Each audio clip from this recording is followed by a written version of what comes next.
The Alabama Crimson Tide have recently hired Kalen DeBoer, former Washington head coach, to take over after Nick Saban had recently retired. And well, life is about to get real different for Alabama fans, or is it? Kalen DeBoer's coaching career began at his alma mater, Sioux Falls, and then he's moved around, was the Indiana offensive coordinator, and then took the Fresno State head coaching job, and then took the Washington head coaching job 2 short seasons ago, and now he's the head man of the Alabama Crimson Tide. And while, yes, the SEC is completely different than any other conference, the only conference that would be close to it is obviously the Big Ten.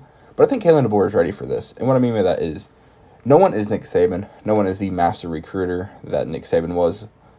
But Kalen DeBoer is more of a X's and O's guy. While, yes, he will recruit, and Alabama will continue to have top 5 and top 10 recruiting classes, I think the days of Alabama consistently having a top 2 recruiting class are over, and that's just because that was an unsustainable thing, and that's one of the reasons that made Nick Saban the GOAT.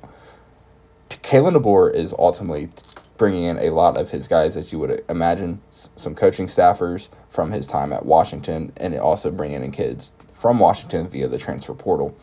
I think if you're an Alabama fan, this offense could resemble, in terms of the point score, just what it looked like when Lane Kiffin was the offensive coordinator. And the days of Alabama being that smash mouth are long gone, and they were gone under Saban when he made the change to bring in Lane Kiffin as our offensive coordinator. But now with the high passing and high scoring that Kalen DeBoer's offense is, you can expect Alabama to consistently be in that top echelon of college offenses. Well, yes, Alabama has also a ton of talent in the portal. The two main names are Caden Proctor and Caleb Downs. Both were true freshmen last year and both started from day one. Caden Proctor recently transferred back home to Iowa. He's from there, grew up an Iowa fan, and there were rumors of him being homesick in the middle of the year. So even if Saban doesn't retire, there's a good chance he still transfers. And then there's Caleb Downs, all stud safety.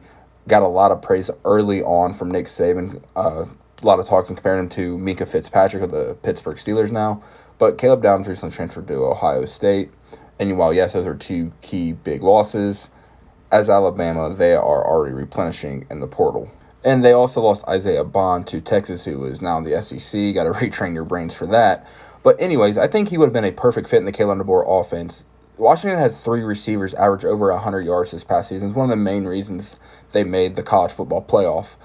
But I don't think Washington will have any trouble replacing Isaiah Bond. While a player of his status is always going to be hard to replace, they will have their pick because players are going to want to flock, not just because of it being Alabama, but because of Kalen DeBoer's offense. Kalen DeBoer has won everywhere he's been. He's always been a good coach, and it usually takes about after the first season for things to really start clicking.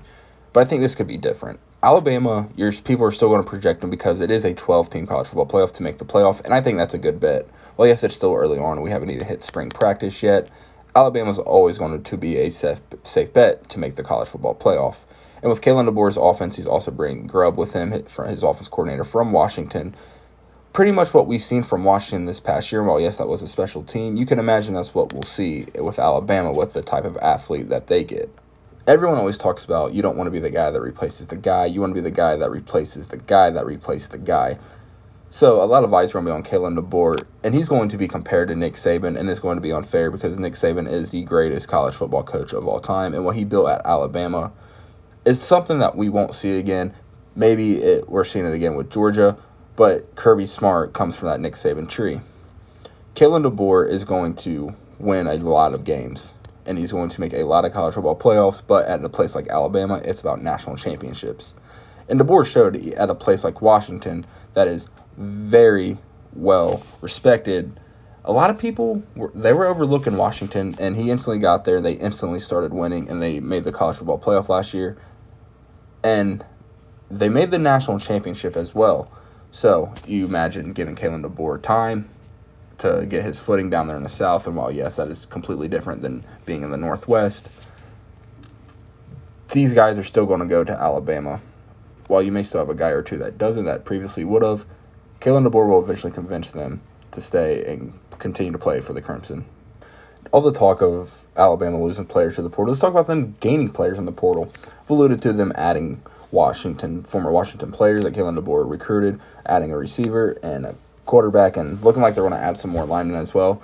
Alabama is going to be a big player in the post-spring portal. So if you're a non-SEC school and you have a guy that you're really hyping up and you're really, as a fan, excited to see, there's a good chance Alabama could come calling, and while yes, technically that is tampering, we all know it happens in the portal. Alabama is going to be a big player post-spring, and I expect them to add a lot of playmakers. Yes, losing Isaiah Bond, Caden Proctor, and Caleb Downs sucks, and it hurts losing those type of players. Alabama ultimately is going to be fine, and they're going to have their pick of the litter in terms of who they're going to want to add to Kalen DeBoer's first team. Ultimately, Kalen DeBoer, there's going to be an adjustment period, and there already is happening for Alabama fans, as this is an uncertain time for a lot of people. That you got to imagine there is an Alabama fan right now that only knows Nick Saban and only knows a championship on average every 4 years. That is insane when you actually sit down and think about it and look at what Nick Saban accomplished just in his time in Alabama. Give Kalen DeBoer time. More championships will be won. Not at the level of Nick Saban because that just doesn't happen. But the continuity and the culture will always be there at Alabama because of what Nick Saban built up. And while, yes, somebody new and on outsider, especially someone that's from Sioux Falls and is coming from a Northwest school, there's going to be an adjustment period. But ultimately, Alabama is going to be fine, and Kalen DeBoer is going to be fine. Alabama will ultimately end up being one of the 12 teams in the playoff. I imagine Georgia will get back to Atlanta and win the SEC championship. But Alabama is going to be right there, as will Ole Miss. The thing is, Alabama is going to be high-flying offense. It's going to be must-see TV, and that's not something that we've seen from Alabama since the Lane Kiffin era. As always, thank you for watching. Please like, subscribe, and turn post notifications on. And let me know down in the comments, what are your expectations for Alabama's first year under Kalen DeBoer?